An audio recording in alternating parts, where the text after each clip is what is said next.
Hello, everybody. Welcome into the LFC transfer room for a season review. 2 trophies in the bag, 2 more, so nearly lost out on. I'm Jack, joined today by Kris, Jay, and Colin. To kind of just recap the season, the good, the bad, the ugly, the beautiful. It is going to be the last stream on the channel for the one and only Kris Stonage, one of the OGs of the channel. So it's going to be an emotional day beyond just the recounting of the good moments of the year. But Kris, I guess I'll toss to you first. How you feeling? And good to speak to you. Yeah, good to be here. Very good to be here. It's a strange feeling. It's been a real staple of my life for the last year and a half. But obviously I'll get more onto that towards the end. My overwhelming feeling is positivity. I understand that yesterday was disappointing, result wise, but after what I've seen, very good friends of mine being mistreated, assaulted, stolen from. That's the one thing that's really left a bitter taste in the mouth for me is the treatment of the people. The football, I think everyone put 100% effort in throughout the entirety of the season, and I can't ask any more of these boys. I totally agree with that. And Jay, you mentioned that before we hopped on the stream that take another day to get over the defeat of yesterday. Kind of looking at the landscape of the year, how you feeling today? The last 12 months, where are your heads at? If you'd have asked me at the beginning of the season, would you take 2 trophies and have a serious title challenge, European Cup final, I'd bite your hands off. So it's perspective really, mate. It's just because it's fresh that it still feels a bit harsh. If we'd have had the FA Cup final at the end of the season, it mightn't have felt so bad, but we did. And like I say, you'd have bit your hands off to play every game possible at the beginning of the season. So it is what it is. We'll be back. Indeed. Colin, where are your thoughts at? The kind of the emotions immediately following that Champions League final yesterday. I mean, like Jay said, man, like if you said back in January, even like if you'd play every single game possible and take even the title race down to like not in the wire, okay, it was like there was like a brief second where bookies were like, oh, they might just win it. You can cash out now and take your bets out now, and everybody's like, oh, can they do it? Like taking everything right down to the wire. I mean, it was. I'm here for the ride, man. Like I'll take it again. Let's go again, man. We will go again though. I mentioned the stream yesterday, but there was a moment during the match yesterday where I turned to my dad, who I was watching with, and said, it's much easier if your team is crap because the emotions are less, they're less polarizing. It's a lot easier to just watch a team that's kind of average rather than a team that's this good. I guess let's talk about the highlights of the season. Obviously, probably the lowest moment in a lot of ways was yesterday for many of us. But for you, Kris, the peak of the season was where? Your favorite spot? We might obviously I'm going to say for me personally it was Wembley, the Carabao Cup final. Now that's because I was there, so I was loving that.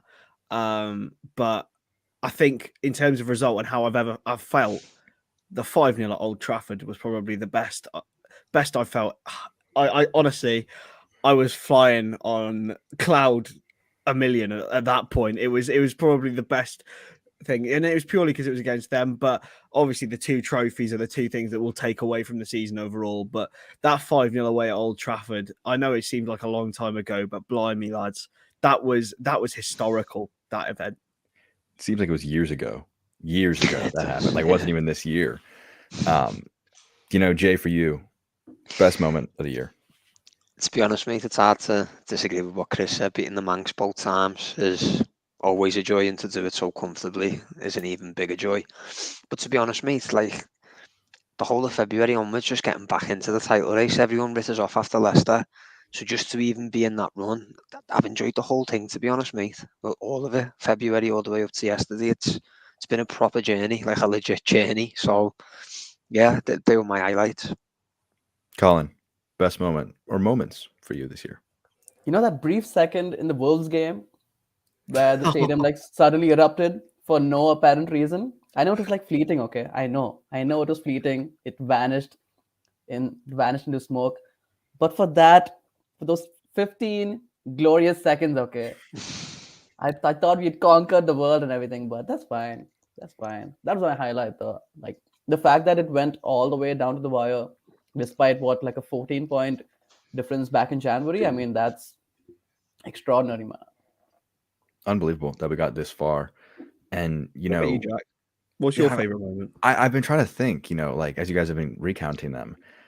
And me personally, I think it was the FA Cup final shootout, that one, because that one had everything in it, where could have won it in regular time, could have won it in extra.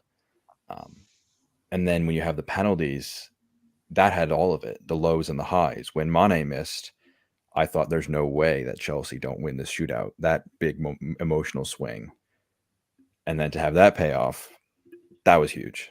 I was able to watch with my dad, who's also a huge Liverpool fan. So that was also really, really big for me. I mean, and at the end of the day, right, you do love to see the silverware being lifted. It was bittersweet in a way to see them carrying just 2 trophies and the 2 smallest trophies in the parade today. But that's what it's all about, to win trophies, to compete for them.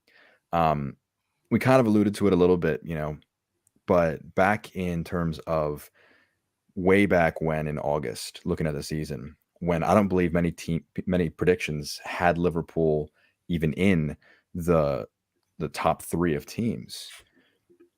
Did anybody seeing us get to this level? I can tell you one person who did, and that's Matty Orm. At the end of last season, the last stream, I'll tell you, he was like, I'll do my best Matty impression. Right, Kris, we're going to win the league next year, or at least be challenging, because we'll have Virgil and the fans back. Right. And he couldn't have been more right. In hindsight, he could not have been more right. Not only was last season a complete freak, right, because of COVID, because of the absolute monstrosity of injuries that we had in a concentrated area, and the form that we went through, and the personal traumas that our staff went through.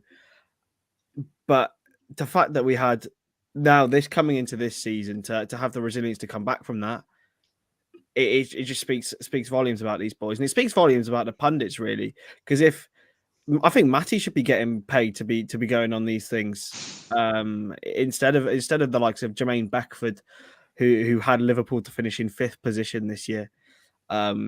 Not even the thickest of pundits could say that. So yeah, I'm so proud, and I'm so proud of Matty for getting that right. To be fair, it was impressive, and I predicted Liverpool to win the Premier League title.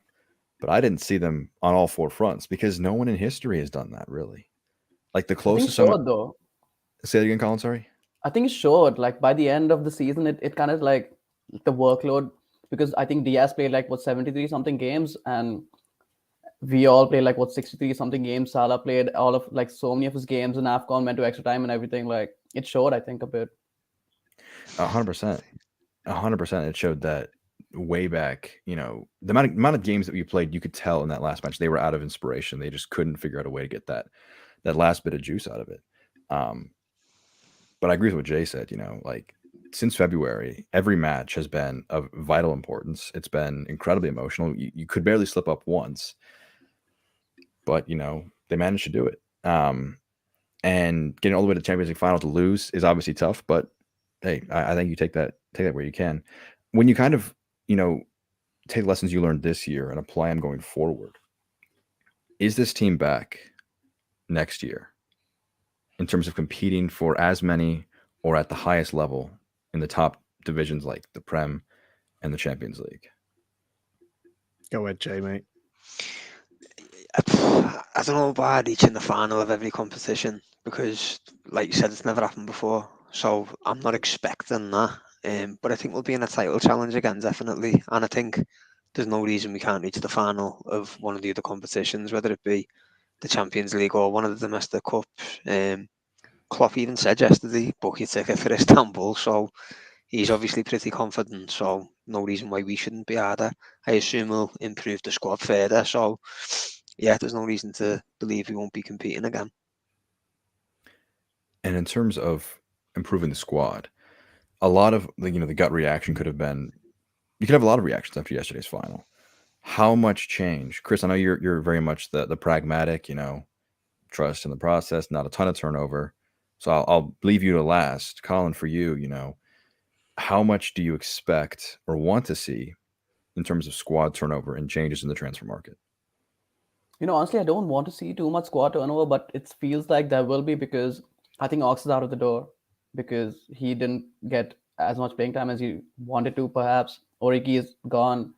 Sadio Mane is practically out the exit door. So those are three really, really big names to replace, because Sadio Mane is like a clutch player, okay? Like, you can say whatever you want. That guy, he played everywhere this season, okay? He played striker, he played left wing, he played right wing, he played wherever we wanted or needed him to play. So those are really, really big names to replace. And even midfield wise, like, I feel that right sided number 8 role has to be upgraded some way or the other, because Elliot was like making that role his own in the beginning, but he like picked up another injury, so it all fell off. And but when you're trying to compete and go for like 4 trophies, I think that is the one primary spot you need to look at first, like the right sided 8, and get that one settled first, and then look to go about replacing whoever else is going out the squad.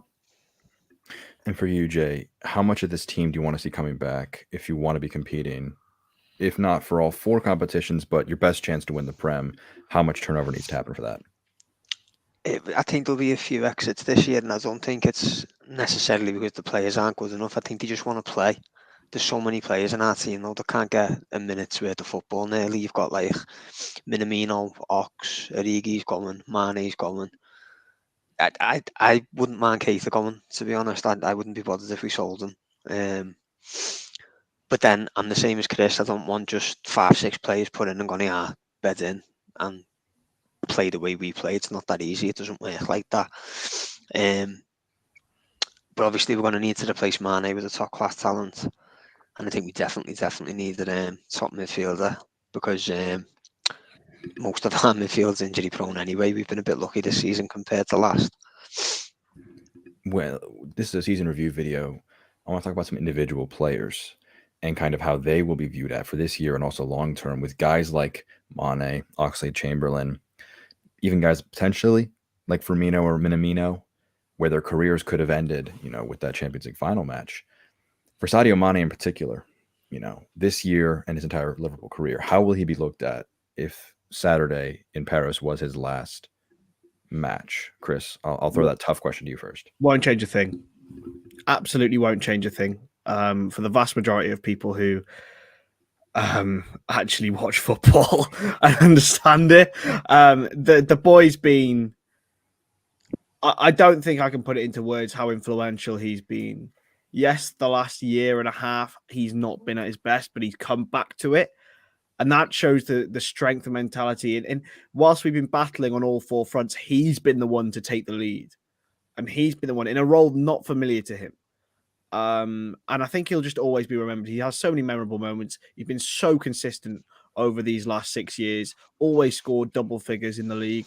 Always got, I think it's 5 seasons out of 6 with 20 goals, which is quite remarkable for a player playing with Mo Salah. It's quite incredible.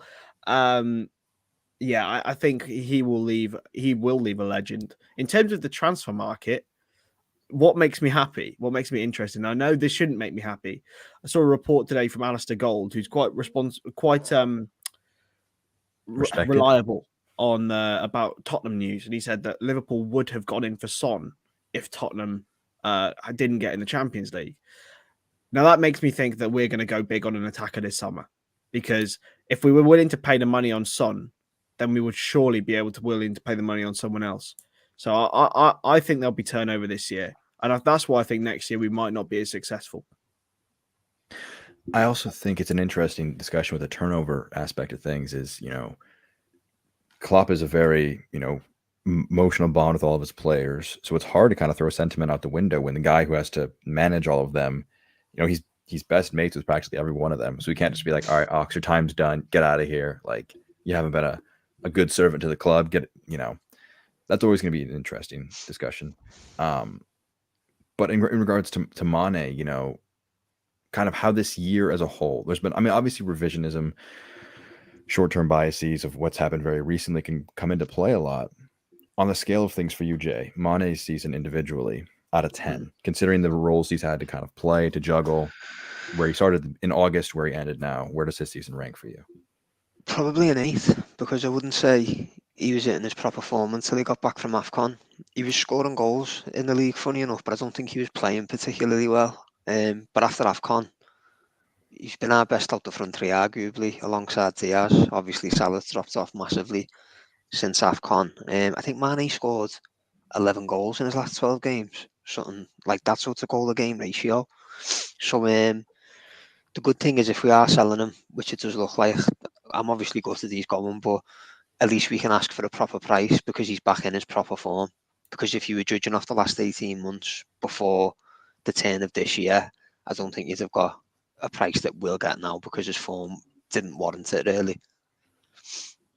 Yeah, And we've got Summit who's just come in. yeah, let's bring give them me in. a second. Look at We Kris, are. producer. Hey guys, sorry I'm late. I got confused with the time as I'm in It's New all York. good, man. It's all good.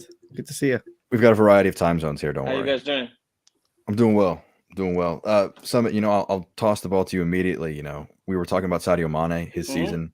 For how you kind of look at, if he potentially leaves the club this summer, out of 10 this year for him, where it started, where it ended, how do you kind of rank the way Mane's season has panned out? Look, Sadio had a very average season, I would say, in 2020, 2021. Because if you remember at the beginning of the season, I'm talking about last year, right? So we have to give the context here. He was down with COVID and then he had this injury, right? And it was a difficult season for him. And at that time, a lot of LFC fans had written him off. From that point onwards, the season that Sadio had this season has been a stellar season, in my opinion. I mean, it is not always easy to have, Luis Diaz coming in the middle of the season, taking your spot, and you're fighting for your spot, and then you have been asked to play as a center forward. And he had been changing and switching roles between the left wing, the right wing, and scoring goals, right? And the effort, especially after, I believe, from January onwards, after he won the AFCON, Sadio was spectacular, in my opinion. The work rate, the effort, defending from the middle, attack, the total effort and trust and the AFCON was a full month effort, right? And then he went to play for his country for the World Cup qualifiers, right? He was instrumental in that. It was, in my opinion, had we yesterday, if he had won the Champions League, I think he would have been a strong contender for the Ballon d'Or, right? I would say 9 out of 10. And some people might say, wow, 9. He hadn't scored that many goals, but the work effort, the total assist, he has been scoring 20 plus goals, right? I think he is now probably his second best season, right? Last season was his second best season in his Liverpool history, right? I think 18-19 he scored about 26 goals and 15 assists or something like that, if I'm not mistaken. And I think last season he scored about 23 goals, maybe 22, and close to 10, 11 assists, right? So I may be giving you incorrect. I don't have the stats in front of me, but I think the goals are pretty close. So from that perspective, 18-19 he was unplayable, right? Last season was very close to his best season as a Liverpool player. So it's a very sad story that is developing. Like Sadio probably need a new challenge, and rightly so. This would be his last big contract, right? Before he, hang his boot, right? But look, a player has to take care of himself from the fans' perspective. It's never easy to let one of your star player, one of the legend of the club, to go and leave, but he deserves everything that he has got. So from my perspective, it is a 9 out of 10. It's an interesting one, 9 out of 10 season. Then I want to kind of we'll do probably a bigger, more in-depth stream with player awards, but we'll do kind of the biggest one, player of the season, for everyone. If 9 out of 10 is a ceiling that Summit has set, it'd be very tough for many players to get in above that. But Jay, I'll go to you first, I guess. For your guy who has been the player of the year from August to May, who is that for you? Every time I say this, because I said it last time, and I think people might find it controversial, but I think it's Alisson. I just think there's so many games, mate, that he saved his points with huge saves. And I know most people will say, oh, Salah for the goals, or Van Dijk because it's Van Dijk. Thiago was brilliant this season, but for me, Alisson just wins your points on his own, mate, with some of the saves he makes. There's so many times where the player's through on goal, and you think, this is it now, goal, or they're going to equalise, or they're going to be beating us, and he just pulls it out the bag every time. He makes like one-on-one save every game, so it's Alisson for me. Plus, he got it in the Champions League. That's a big one, stretching to last year. Yep. Colin, for you, player of the year. I have to go with Alisson, man. I have to go with Alisson because name me one keeper who's this good at 1v1s, distribution, and he can score with his head. Like, no way. Like, Edison does not come close to this level of consistency, especially in terms of shot stopping, okay? Because like we saw yesterday as well, you cannot win trophies unless you have a world-class shot stopper, because that is essentially what it boils down to when all 11 players on the squad have quality and you're going to keep conceding chances. But when you keep conceding chances, it all boils down to the quality of your goalkeeper. And when you have a keeper like Alisson, whose decision making, especially is, they have like split second decision making, right? Because when you're 1v1 against a striker, you don't have that much time to think. You have to decide when to rush and when to hold your line. And this guy, I don't know what Klopp feeds him. I don't know what's in his barbecue, or I don't know what, man, but I don't know how he Inhalers, makes the mate. right decision every single time. You mentioned the inhalers, Kris. Clearly the biggest fueler of this team. Your player of the season for you, Kris. I think it has to be Nathaniel Phillips. The way that he quote turns like an Ibrahimovic for me. The key term in the key terminology in your question was August to May. If it was August to January, it would obviously be Mo Salah. If it was January to May, it would for me be Sadio Mane. But August to May makes me want to agree with these boys.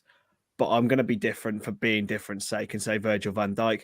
I just think it's not been spoken about enough how the man has come back from a potentially career-ending injury and fitted back in seamlessly. It's just unbelievable. He should have been in the talk for the player of the year in the Premier League for me. Overall, the man's been so good. Slightly slow start he looked at a position a couple of times, but especially since sort of December, I think he's been back on top form. This bloke is an alien. It's indeed. And Summit, you gave Mane 9 out of 10. You got 2 Alisson shouts. We got a Van Dijk. Who was your player of the year? Undoubtedly, Alisson. Look, it's a consistency. I would agree with Kris. Is Mo Salah if the season was from August to January, right? But obviously, with Salah, there had been a dip in form because of various reasons that we know. He hadn't been the sharp that we had. We don't want to talk about it, but Alisson consistently had been performing 9 out of 10 every single game, and also we have to take that into consideration that he won us the FA Cup final as well. So that actually ticks all the boxes, and it's the player of the season for me. Yep, 100%. I'm going to toss a name out that hasn't really been mentioned, and that's Trent Alexander-Arnold. From that right back position. You talk August to May. I think he's up there with having been very consistent. I think if there was a trophy or an award for most improved throughout the year, I think he's up there because his defensive game, just in this season as one unit of measurement, has improved massively. Kris, do you want to jump in? Do you not think? I think Alisson would be the most improved because he was already world class anyway, but then he's taken himself to another level. Honestly, he's like, you didn't ever know how this bloke could get better, and he has done. He's elevated himself to probably the best one-on-one keeper the Premier League's seen since Peter Schmeichel, if not above Peter Schmeichel. Yeah, which is madness. Thiago's in for that shout as well, because obviously last season he had his injuries and stuff, but then this season there was a period where he was man of the match every game. He was just running games. He's a ridiculous talent. That's a great point. Let's toss it out as an award then. So Kris, you had Alisson. Jay had Thiago. Is for you, Jay? Is Thiago your most improved player this year? I think if you're going for most improved, well, you could argue Mane, really, couldn't you? Actually, second half of the season. So no, I think you'd have to say Mane. Thiago was brilliant, but if you compare in the first half of the season to the second, Mane's improvement outweighs probably anyone's, I'd say, in terms of improving, if it's over this season alone. Colin, your most improved player. I'm going to go left field, so to speak, and say Kostas Tsimikas. His passport says he's Greek, but we all know that he's Scouse, okay? But I know, like, last season, like, there was a lot of upheaval, right? Like, especially at center back and everything, so there was no security. But I genuinely think that he's pushed Robertson, like, well, like, properly pushed him, because his delivery from out wide is, like, pretty good. Okay, we all know that anyway. And I know his defensive side needs some polishing, but the jump he's made to push Robertson to his limit this year, especially considering the amount of games he played and considering what he did in the shootout, I'd say he has a shout as well. That's a good one. I like that a lot. Sumit, your most improved player this season is who? I would agree. Mane most improved, just comparing him the season before, right? But then we knew that he was already world class, so it was basically back to where he was. But I'll give a different name. For me, the most improved player, whenever we asked him to perform, and he performed, and he was instrumental, is very underrated. And even in the last game of the season, actually not the last game, the Southampton game, he was exceptional in my opinion. Taki Minamino, most improved player in my opinion. If you just observe 10 goals in a season, give me a name who plays as a backup, doesn't get any chance to play in the Premier League, being called for just cup games, and actually he was instrumental for us to win the domestic double, right? And I think Taki Minamino is the most improved player. That's a really good one. Just to make it a little interesting. I almost want to change what I said to Minamino. And this is getting slightly venturing away from the season review topic of today's stream. But for Minamino, his future, he's a guy who I've always kind of viewed as potentially going on the outs because he doesn't get a ton of playing time. There's the ideal scenario where you keep a guy that can score 10 goals with such little amount of time on the pitch, but also the fact that he knows he's good, he wants to play somewhere else. Kris, what do you expect to happen? What do you want to happen for Minamino this summer? For him, I want him to leave. For him, the man's far too good to be warming the bench at Liverpool. Look, as a pure-bred Liverpool fan, of course I want him to stay. But it's like Origi. I just go and play, lad. Like he's had a couple of years. He's boosted his reputation. He's helped Liverpool's marketing sales in Japan. He'll help us with profit. Because we could get 20 million for him. I think he's genuinely a 20 million pound player. Look, for him, I want him to go. Jay, obviously you want him to have his success, but now you're Jurgen Klopp, you're Liverpool. What are you trying to do to keep him to stay? Do you want to try? What do you kind of view as the plan for Minamino this summer?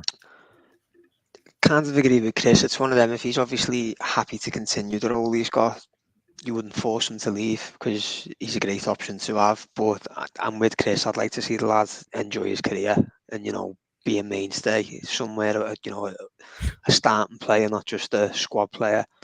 And I think he's actually a good player to use for other transfers. So if you're after certain players, you could say here's X amount rather than playing the full amount.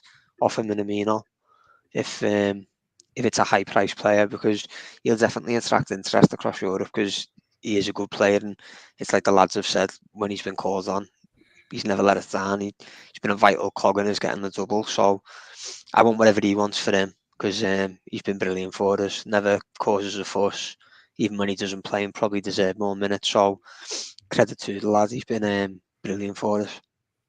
Colin, for you, Minamino, his future. When you weigh all those factors up. Think you muted, Cole. Okay, hear me out, okay? With Divock out of the way, we spoke about squad turnover right before. And with Divock out of the way, I sort of see him getting a like somewhat more playing time. And from a purely selfish perspective, I don't want him to leave because of what he did this season. I think he finished like top scorer in 2 of the 4 competitions for us, right? And how do you replace a player like that? I mean, we signed him for like what 7.5 mil, and I know everybody loves him in the dressing room. Klopp loves him as well, and he plays really good football for us as well, even though he has no rhythm, no momentum, and we know footballers thrive on momentum. So it's very difficult to replace a player like that. And from like a squad turnover point of view, especially because we have big names leaving the club, especially in a strike force, I don't think we should let him go, because that's just another name to replace, especially when you're trying to replace Mane as well. And for you, Sumit, you know, when you view Minamino, his future, where do you stand on that? I think the situation has changed with Mane leaving, right? I don't think Jurgen Klopp will let Chucky leave so easily. I think the club factor will be able to influence him to play more regularly next season if we don't get 2 additions in the forward line. I think there had been some glimpse and some proven facts that he has taken his game to a different level this season. So I think Klopp will be able to convince him. However, if we get a crazy bid today, let's say 30 mil, yes, he would be sold, right? There's no debate about it. It will also depend if we can get 2 forward attackers in this transfer window, and then Taki will be allowed to leave towards the end of the transfer window. But now I think Klopp will try to keep Minamino. Just to hop in on that, Jack. Sorry. A fellow American of yours, Jesse Marsh, has just arrived in the Premier League. Kept Leeds United in it. Of course, managed to keep Minamino at RB Salzburg. Maybe that might be a marriage made in heaven. And I think Bielsa was interested in him previously anyway. What would your thoughts be on that, mate? I think Leeds would be perfect, particularly for the Jesse Marsh factor, the American amongst us. I think he managed him before. I think he works really well for their system where there'd be a lot of space. I always thought, in a different system, like I imagine kind of similar to the way Tuchel plays their 3-4-3, where the forwards are pretty tight together. There's a lot of chance for interplay between them. Minamino would thrive. We saw him work really well with Jota and Origi when they were kind of the central focal point, where he can just ping it off them and make his movements, especially in some of those later matches in the year. I think the Southampton one was a great example of that. I think that'd be a great move for him. I think he should stay. And I have an interesting bit of trivia for you guys. This year, all competitions per 90 minutes, who are the top 3 players for Liverpool in terms of goals per 90 minutes? Kris, right on the spot. Top 3 guys. Who are they? Minamino, Origi, and how is there a minimum amount of goals that they have to score? No, just per 90. Who's got Kate Gordon? Colin, top 3. I think it's Jota, Minamino, and let's go with Origi. Sumit, top 3. Taki, Jota,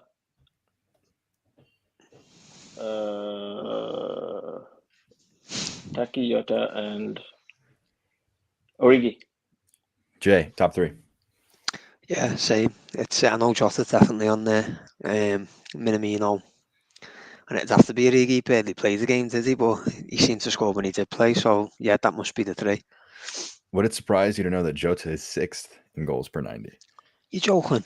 He's 6th in goals per 90 in all Played a lot of competitions. games, hasn't he? He's He's played a played lot of games. 55 matches Jota's played. Well, I've just made a bit of tit of myself because I said I know Jota's definitely in it. Well, first is a guy who was mentioned by quite a bit of you. So I was actually surprised you guys said the top 2 names as much as you did. Origi is first with a goal every 0.89 90. So that's like 90% of 90 minutes every Goal a game, innit? almost a goal a game, basically. Yeah, it is. Right on his tails, 0.88 per 90, Minamino. So those 2 guys are your top 2, efficiency. Obviously, again, less minutes. And third is Salah with 0.70. And I think that's impressive considering how much he played. Yeah. I'm surprised by that. I suppose though, if you think about it, we played 63 games this season. He got what, 32 goals? He got 31 goals in all competitions, playing 51 matches, 4,008 minutes. Not bad. He could have got 50 this season if he carried on. Yeah. If AFCON didn't happen. I think next year, Salah mentioned already that he's going to stay for next year. I hope he keeps to his word because he's going to have the opposite effect this year where he had to leave the club for a month and then get back into the flow of things. He'll be with the club for a month while everyone else is off with the World Cup. I think him and Diaz next year could. I think we're prem favorites if both Diaz and Salah are mainstays, but that's a separate discussion. I don't know. I think a guy called Erling Haaland might change that. Summit, go ahead. Sorry. Go Summit. Sorry, Colombia didn't qualify for World Cup, did they? Did not. No, they did not. So we will have 2 front forwards with us. Big plus. Do you think Haaland changes it that much, Kris? I personally don't, but I reckon on the betting odds and stuff, Haaland might, and the fact they've added Alvarez as well. When I say favorites, to be fair, I don't mean literally like us and City are there again. Like it's literally going to be that. I don't think Chelsea have got enough about them. They're going to have to invest a lot again. Yeah. I don't think Tottenham have enough depth as well, but I think they could be potentially a dark horse. Yeah, but when we Kris, when we nick Harry Kane off of oh god, that'll be rubbish. And I think that's my kind of controversial take where I'm like, I think that would be a very, very good signing. But that's again, we have all these separate discussions that we've kind of brought up that have been they're part of the discussion of this team. I'm trying to think kind of where else in this season. Was there a low point for you guys? Like a moment where you were like, obviously I'll exclude the Champions League final.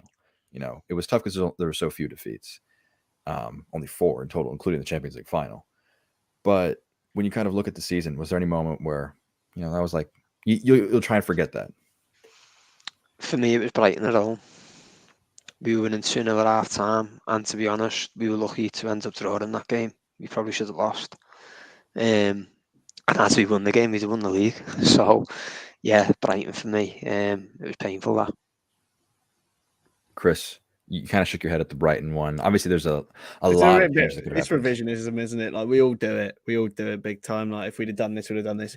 I think personally, everything happens and that has a knock-on effect onto whatever happens next. That's why I choose not to use it. But I have to say that Brighton game was frustrating. The West Ham away game, I thought was probably our worst performance of the season. That and the Leicester game, I think. But then we're just picking out of 4 losses. It's not exactly too bad, is it? It's a case of like if you asked me to identify, the 50 wins we had or the 49 wins we had this season, I wouldn't be able to give you the exacts. I could tell you, could I tell you exactly? What were the 4 matches we lost? We lost West Ham, Leicester, Madrid. What's the 4th? Inter. Thank you. Again, like that didn't matter, did it? That didn't matter at all. Yeah. It wasn't really a loss. That's absurd to me. There was such few. Staggering. And that puts into context how hard it is to get to this level, because to get to the 4 competitions, to be competing to them to the very last moment, you need to be this damn near perfect. Kris, you mentioned you don't like to do like the if one thing could change, the butterfly effect. I want to do the exact opposite of what you just said, and you can change one thing, tiny thing, that could be. I'm talking as small as Courtois doesn't get his arm up to block Salah's shot, so he scores. So it's a goal. It's a big moment. But over the entire season, one thing, very, very small, that you could change, Kris. One moment. You have the little power of like hand of God. You can just alter the ball slightly. What are you doing? I would move. Was it Rodri on the line? Just a couple of meters to the left. When we played Man City at home. That's when he blocked I would do. Fabinho. Yeah, that'll be my choice of like movement slightly. But apart from that, like, as I said, unfortunately, I am not God. However many people might think it's true, I'm not. Sorry, guys. Jay, your moment where you can kind of alter reality. What small thing are you changing? Probably Courtois' last save last night against Salah. The one where he got low on the looping header from Jota? Yeah. When Salah took that unreal touch and then hit it with his right. Yeah. If that had just went under his arm instead of, or if not, actually, it wouldn't have even been our game. It'd have been if the handball City Everton actually got given. I think that could have changed. Hey. Another Rodri incident. Yeah. So I'd just take Rodri out of Man City then, actually, thinking about it. Yeah. Just pick him up and put him back in La Liga. He scored in that bloody Villa game as well, didn't he? He's the reason. It's his fault. Yeah, we need to do a stream on Rodri hate.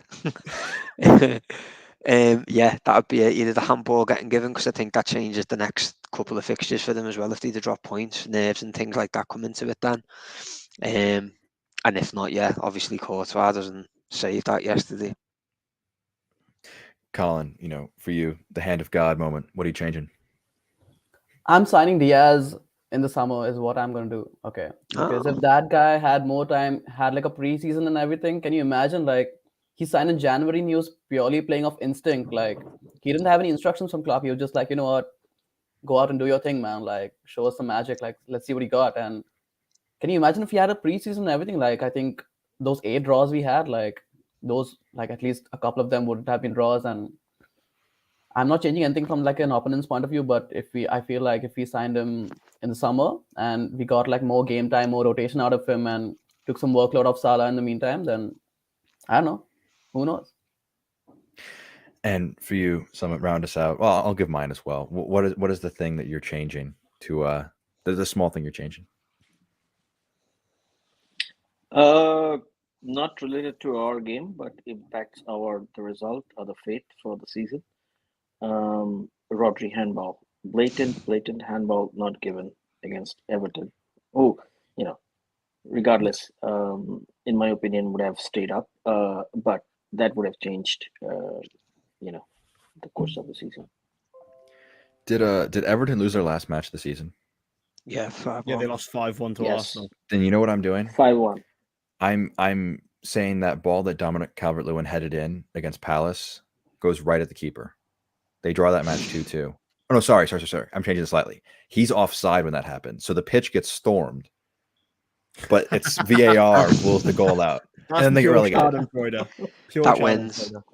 Yours wins, Jack. That's where I'm like, look, I'm bringing you down to our level in misery.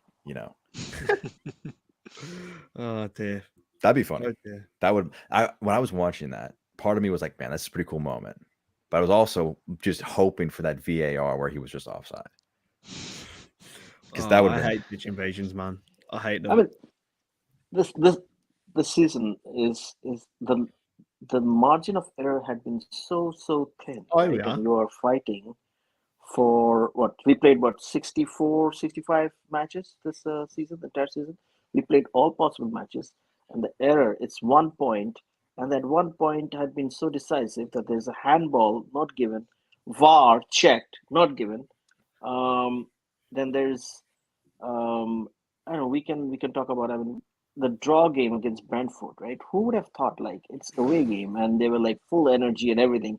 It's a 3-3. That's like we were supposed to win that game, right? Yeah. And we didn't win that game, and that hurts. And we don't have to talk about the games we lost. We're talking about the games we should have at least easily we could have won. That one particular game, which actually hurts me compared to the one against West Ham or Brighton or whatever. And then the result, and then the handball not given. I mean, that's our. I mean, I give it to Courtois. Courtois saves. He had been, extraordinary against Manchester City. He was. I mean, look, he's probably the second best goalkeeper now, right after Alisson, right? And yesterday he was like superhuman. Yeah. But those decisions are basically because of shambolic refereeing and which cost us in the end, right? Yeah. Which had nothing to do with the footballing reasons, right, on the pitch. Owen, glad to have you on the stream. Bit of a late inclusion, but we were just kind of going through. I posed this an interesting question because Kris mentioned that he didn't like to, do the butterfly effect. One thing changes, you drop points against one team way early in the season. What changes after that? But I said let's do that. One small moment. Mine, for instance, for example, was Dominic Calvert-Lewin's header against Crystal Palace was offsides. So that they had the pitch invasion, then VAR, ruled it out. The one small moment all season that you can change. You're going in. What are you doing? In hindsight, it would have to be we find a winner against Tottenham at Anfield, because then later on their City dropped points to West Ham. So ultimately, we would have won the Premier League. I think Champions League, although it's really just draining after last night, and still it hurts. It's going to hurt for a long time. The boys gave it their all. You could see that they were absolutely knackered. Though second half, especially, well, even in the first half, Trent, he was struggling the whole night. I noticed. But I woke up this morning, I was just thought it's positive. It's a positive vibe. What these boys have achieved is phenomenal, and we still got 2 trophies. And there's no reason to be negative or just not celebrate this fantastic team. We had also done our Player of the Years, Owen, so I'll let you get a chance to get yours in. We had 3 Allisons. I forget who or someone didn't pick Alisson. I said Verge. You said Virgil. I think I said Trent. Owen, who are you saying? I'm going Kris on this one. Yeah, it has to be Van Dijk for me. The effect he's had coming back in is just outstanding. You can't even put into words. No one would have seen it coming. And even though Salah, first half of the season, he had an absolute great start. He's kind of drifted off. And I think Virgil just a standout one that you'd have to go with.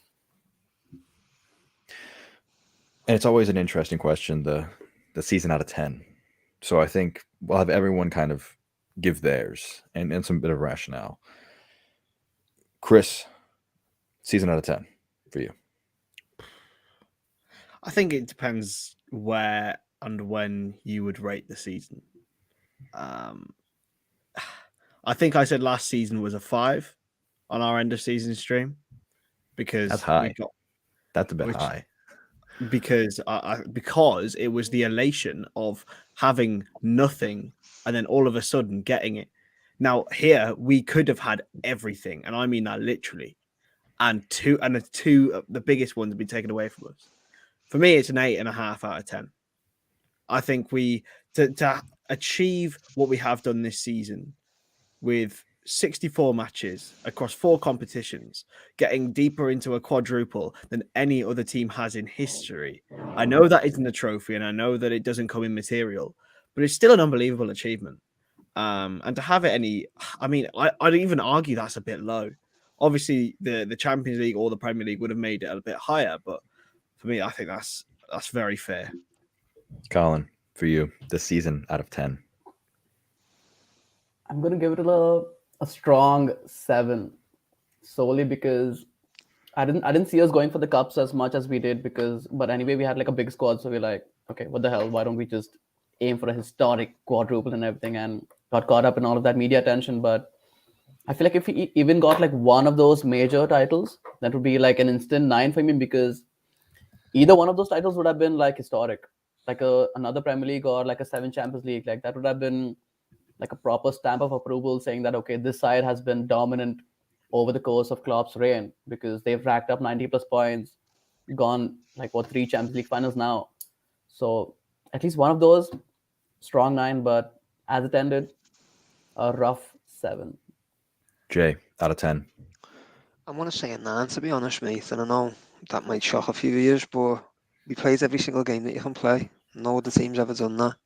We took 2 trophies home, lost the league by 7 minutes, and lost the Champions League because a goalkeeper was playing like a lion or a cat. His reflexes were ridiculous.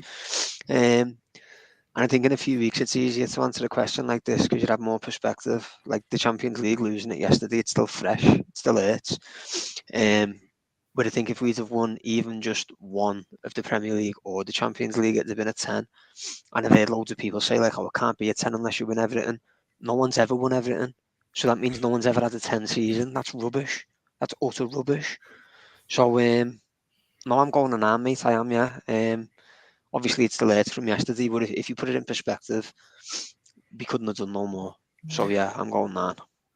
Sumit, for you, where does it stand out of 10? Well, we were so close to make it 10 out of 10, right? No one had ever done it. Last few minutes in the Premier League, and in Champions League final, 10 out of 10. But I would go with, with 8 out of 10.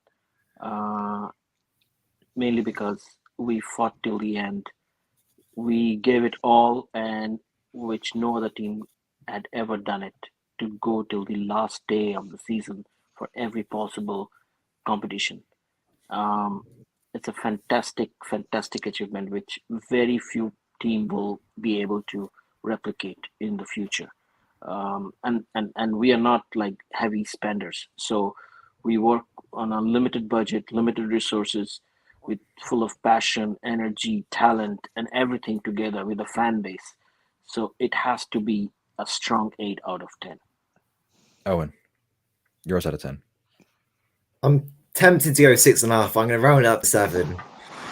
Jesus Christ. 6.5. Oh, Even supporting.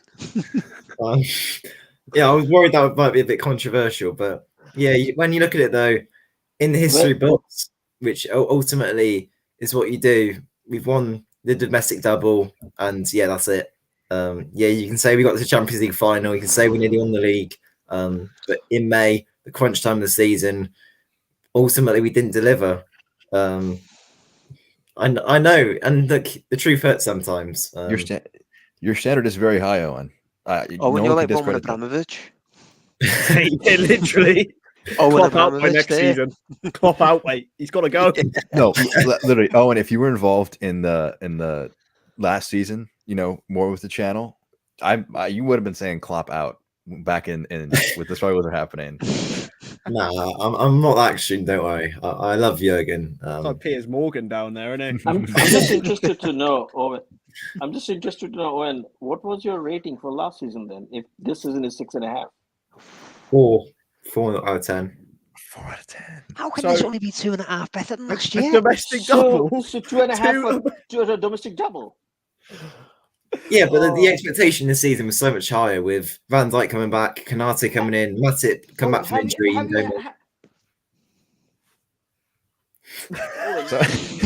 You sounded like Shaka Hislop. You know Shaka Hislop, right? So, mate? Shaka Hislop at ESPN when he does this power riding. Oh, I don't watch ESPN. Oh no, they've got better media over there. Your rating is a bit like Shaka Hislop when he rates the teams, their top 10 European teams every week. Well, look, I was gonna give mine was, I think, gonna be controversial in the exact opposite sense. I had the season as a 10 out of 10. Like I couldn't go that far. Okay, here, let me give you a rationale. I said this before the match, actually. I said 10 out of 10 before the match, regardless of the outcome. Because when they sit down in July, or whenever they get the fixture list, they see, all right, we're going to play 6 group stage matches in the Champions League. That could give you 7 more going all the way to the final. You have your 3rd round of the FA Cup. You have whatever round you start in the Carabao Cup, and you have however many you would have to play going forward. Replays, sure, maybe they could happen in the FA Cup. But you played 100% of the matches you could. You push it to the distance. And Owen, your history books, history doesn't lie. History is written by the hand of the victor. But my book is what matters the most. And in my book, this was a 10 out of 10 season. And I want to kind of round out the stream with this question. And that is, we'll get some final thoughts as well, but is it possible, after seeing this team and how hard they worked, how good they were, is it possible to win a quadruple? Kris. Of course, it's possible. 100%. This team made it look possible, but it's fucking difficult. Jesus Christ. Like, if a team as good as this and a team as good as Manchester City can't do it, it makes you wonder, will anyone? And you need a lot of money, a lot of luck, and a lot of team spirit and cohesion. And it's all got to be aligned over one season. And for me, I think that is a lot to ask, but of course it's possible. Colin, can anybody win the quadruple? Is it possible to win the quadruple? I think it is, but like Kris said, you need like quite a bit of luck as well. You need to make like a blood sacrifice before the season. I don't know what you need to do and like pray to whichever gods, but you need that bit of luck as well, no matter how good your squad is. And I mean, Man City have a deep squad, okay, and they've had a deep squad for quite a few years. If they couldn't cut it, and this squad, like I honestly think this squad has just one hole, and I don't think that's like a glaring hole. But even with the squad as deep as this, it was a game of margins, like very, very, very fine margins. But I think it's doable, though. I think it's possible. Jay, is it possible? I think the reason it is because of how close we were. We nearly done something that probably wouldn't have got done again for another 20, 30 years. I want to say no. And the reason I want to say no is because, one, no one ever has done it. And the football league's been played over 100 years, do you know what I mean? And Klopp always alludes to it. To win a Champions League final or any final, you've got to have luck. To have it in every single competition and have no injuries and everything's just got to go absolutely perfectly for you, I think, to do a quadruple. Of course, it is doable. But I just don't see it being realistically done anytime soon. I suppose that's more what I'm saying. I don't see it happening anytime soon. Of course, it's doable. Nothing's impossible, as they say, but I think it's very unrealistic. And I think that's the reason it hurts me now, is because we were that close to it and might not ever happen again. And when I posed the question initially, Sumit, you said, yes, it is possible to win the quadruple. So is it? I'll let you elaborate upon that. 100% possible. Liverpool, Jurgen Klopp had shown the way it could be done. The way it can be done with a little bit of luck on injuries, right? Forget about the external factors that we cannot control. But if we have a good, decent squad depth, and I'm not even talking about the squad depth of Manchester City or, United or Chelsea, a little bit of squad depth, like one single tweak that we made, bringing Luis Diaz in January, made a huge difference to our squad, right? We will all agree to that. So those type of tweaks we need to make now, especially in the midfield, right?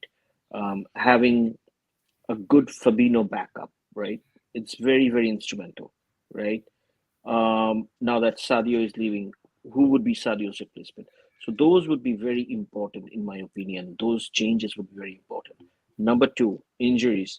How well we can cope up with injuries. Obviously, 2020, 2021 was a disaster. We can write it off. But if that type of injuries don't happen, we have a solid game plan, I think it is very much possible. And Jurgen Klopp, I'm sure he is thinking right now how to change things, how to tweak things for next season so that we can go again.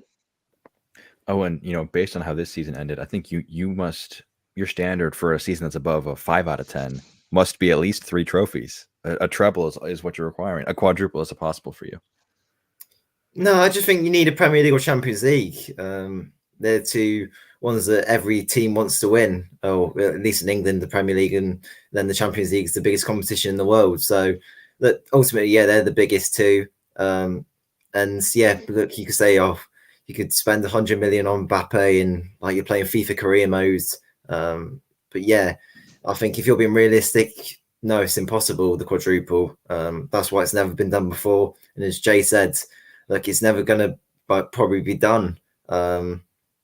Like Man City, who knows what they could do now? They got Haaland and stuff, and I worry that if we don't invest in the summer, then we're going to get left behind to some degree. We've seen it before. The year we won the Champions League, we didn't spend any money really, and then, well, actually, now saying that, I mean the year we won the league, we didn't spend any money. Yeah, who knows? What I'll agree with you, Owen, is that, you know, right now we'll feel the impacts of no movement in that window. When the side is getting a bit older, there's a bit less kind of in that terms of that general squad rotation. But again, topic for another stream. What I want to, you know, kind of have the last thoughts be are, you know, how you'll remember this season, your final takeaways from this year. I've been kind of going in this clockwise order. I'll now make it reverse clockwise. Owen, for you, well, what is your what will you remember about this season? What are your final takeaways? Ooh, it has to be the obvious one, I think. Beating United 5-0 at Old Trafford. Yeah, nothing's going to beat that. Even a cup final win, it just doesn't outdo that. Like, growing up, United win everything. The fact we went to Old Trafford and beat them 5-0 and they have Ronaldo on the pitch, it just makes it so sweet. And yeah, look, United fans, I've had numerous of them texting me saying, oh yeah, see, you can't win a treble, you can't win a quadruple, but at the end of the day, we beat you 5-0 at your place, so sit down. Sumit, for you, your final takeaways, how will you remember this season? Very, very fondly. We have achieved a lot this season. I mean, especially after coming back from the disappointment or, you know, the injury issues last year, the expectation, you know, people actually, the pundits had written us off, right? If you look at, you know, the beginning of the season, where the BBC pundits, the other Sky pundits ranked, we were nowhere. Even I think some of them called us like even not even making the top four. The fact that we took the season till the last game and even few minutes from winning it in the Premier League and also Champions League, right, says a lot about what we have achieved in this season. So, in my lifetime, this would be a season to cherish forever. I know Premier League was a special because it was 30 after 30 years. But you know what? This season we can celebrate. I mean, look at the parade scenes. I mean, like abnormal. People haven't seen that type of parade even after winning Premier League. I mean, some clubs don't even have that kind of fan base. So I will cherish this season forever in my lifetime. Jay, your final takeaways from this season? It was brilliant, wasn't it, mate, in terms of it was an unreal journey. We were out the league January, then pushed them to the very last day, lost out by 7 minutes and by unbelievable goalkeeping yesterday. But for me, it'll sort of always be the what if. Because, mate, just to be in the position to say we could have won all 4 trophies and we really were that close, good chance that might not happen again in our lifetime. So I'm not disappointed in the season by any means. I'm really not. But for me, it will always be the what if, or what could have been, should I say. Colin, what will you remember about the 2021-2022 Reds?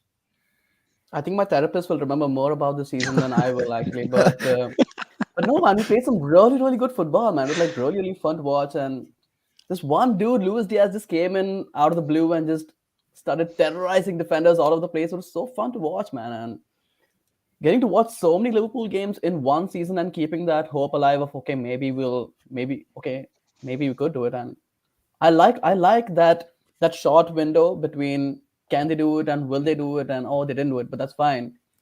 But I'd anyway take this season over the seasons that he had, because we played every possible game and we put ourselves in the best possible position to win titles. And I think that's what football is all about. Kris, what will you remember about this iteration of Liverpool? I don't think I remember much about the team. I remember the memories that I've made personally. I think the fact that I've been going consistently to watch the Reds for 10 years now. And the fact that that got taken away, a massive institution in my life, got a family of people basically that I go with, and the fact that got taken away from me for a year and a half, that was horrible. And the fact that we managed to get back this year, I've got pretty much every home game at Wembley. That's what was taken away, because the fact that it wasn't there last season really hurt, and it did a massive detriment on my mental health personally. I wasn't happy, and I understand that, but yeah, it's this season's just been about memories. I will remember, how close this team came. That I was making a video about a week or so ago, right before the final match of the Prem season, saying how historic this team would be if it won a quadruple. And I looked back in the past, and no one else got this close. And the history books will just have the 2 trophies. But again, this will, a lot of how this year will be looked back on by me and by many will depend on what happens in the next 4 years under Jurgen Klopp. If they go and win a quadruple, this will not be viewed as a failure. It will be viewed as the launching point of the greatest season, which would be in the future. So a lot of it depends on what comes next, but it's still, I think, a great platform for success. But we're right here for an hour and 5 minutes. Before we go, we have a farewell message from our boy Kris Stonage, here from day one on the channel. Will no longer be contributing with the videos. It's going to be a hard loss, but Kris, your final moments, just take it away. The best thing is it won't be a hard loss, and that's the reason. As I said to you boys before the stream, it's been 18 months, and this has opened up a lot of doors for me, a lot of opportunities. Made some really good mates. I remember starting off and thinking, oh yeah, 2 or 3 weeks and I'll be out of this. I don't see this happening. And I remember I can see there's over 60 people in the chat, right? And that might not seem a lot, but we at the start of this season, we'd have been buzzing with 10, right? And that shows the growth, how we've got the right people in. And the fact that I was part of the foundation, I'm very proud. I'll be watching as a fan, and I'll be coming back if anyone wants me as a guest on occasions.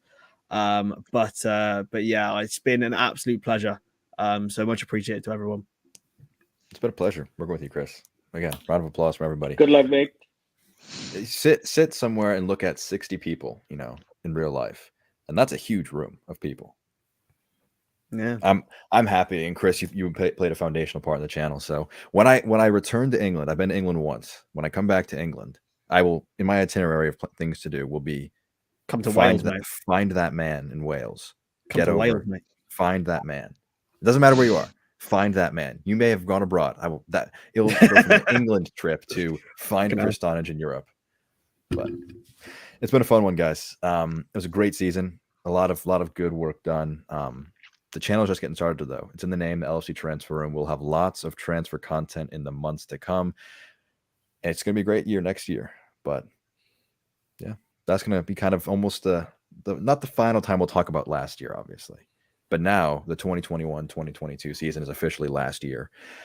So for myself, Jack, for Kris, for Colin, for Owen, for Summit, and for Jay, this has been a stream from the LFC Transfer Room.